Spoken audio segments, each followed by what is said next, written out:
ಕುತೂಹಲದಿಂದ ಮಾತಾಡ್ತೀನಿ. ಸರಿ, ಬೇಸರ ಮಾಡ್ಕೋಬೇಡ. ಇಲ್ಲಪ್ಪ, ಸಾರಿ. ಈಗಿದ್ರೆ ಬೇಸರ ಆಗ್ತದೆ.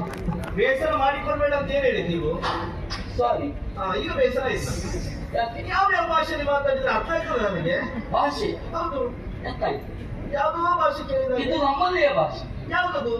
ನೋಡು, ಹಾ, ಒಂದು ಪೀಠಾಧಿಪತಿ ಹ್ಮ್, ಇನ್ನೊಂದು ಕಡೆ ಹೊರಡುವಾಗ ಹಾ, ಹೇಳ್ತೇವೆ ನಾವು ಸವಾರಿ ಬಂತು ಅಂತ ಹೇಳ್ತೇವೆ. ಹಾ, ಹಾ, ಅಪ್ಪ, ಒಂದು ಸ್ಥಾನಾಪನ್ನ ವ್ಯಕ್ತಿ ಹ್ಮ್, ಇನ್ನೊಂದು ಕಡೆ ಪ್ರಯಾಣ ಬೆಳೆಸುವ ಹಾ. ಅವರ ಸವಾರಿ ಬರ್ತಾ ಉಂಟು ಹಾ, ಉತ್ಸವದ ರಥ ಹೋಗುವಾಗ ಹೇಳ್ತಾರೆ. ಹೇಳ್ತೇವೆ. ಹಾ, ಸ್ವಾರಿ ಎನ್ನುವುದು ಹಳೆ ಕನ್ನಡದ ಶಬ್ದ. ಓ, ಹಾ, ಅದನ್ನು ಎಲ್ಲೆಲ್ಲೋ ತೆಗೆದುಕೊಂಡು ಹೋಗಿ ಹಾಕಿ ಏನೇನೋ ಮಾಡಿದ್ದಾರೆ. ಹಾ, ಪ್ರಾದೇಶಿಕವಾಗಿ ಹಾ, ಒಂದು ಶಬ್ದ, ಹಾ, ಒಂದು ವಾಕ್ಯ ಇನ್ನೊಂದು ಕಡೆಯಲ್ಲಿ ವಿಪರೀತವಾದಂತಹ ಅರ್ಥವನ್ನು ಕೊಡ್ತದೆ.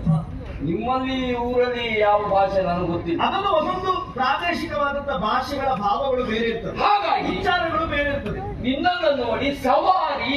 ಕೆಲವರೆಲ್ಲ ಬನ್ನಿ ಅಂತ ಹೇಳ್ತಾರೆ. ಹಾ, ಏನು ಹಾ, ಈ ಕಡೆ ಸ್ವಾರಿ. ಕೆಲವರೆಲ್ಲ ಬಾ ಅಂತ ಹೇಳ್ತಾರೆ. ಹೌದು ಕೆಲವು ಸ್ಥಳಕ್ಕೆ ಹೋದಾಗ ಬರ್ರಿ ಅಂತ ಹೇಳ್ತಾರೆ. ಹೌದು, ಬೇರೆ ಬೇರೆ ರೀತಿ. ಅರ್ಥ ಒಂದೇ, ಹಾ, ಪ್ರಾದೇಶಿಕವಾದಂತಹ ಉಚ್ಚಾರಗಳು ಬೇರೆ. ಬೇರೆ ಬೇರೆ ಇರ್ತದೆ. ಹಾ. ಹಾಗಾಗಿ ಯಾಕೆಂದ್ರೆ ಗಗನ ತುಂಬಿಯ ವೃಕ್ಷಗಳು ಹಾ, ಸೂರ್ಯನ ಕಿರಣ ನೆಲಕ್ಕೆ ತಾಕದೇ ಇರುವ ಹಾಗೆ ಹಾ, ಸ್ವಲ್ಪ ಮಟ್ಟಿನ ಕತ್ತಲು ಎನ್ನುವುದು ಆವರಿಸಿದೆ. ಸರಿ.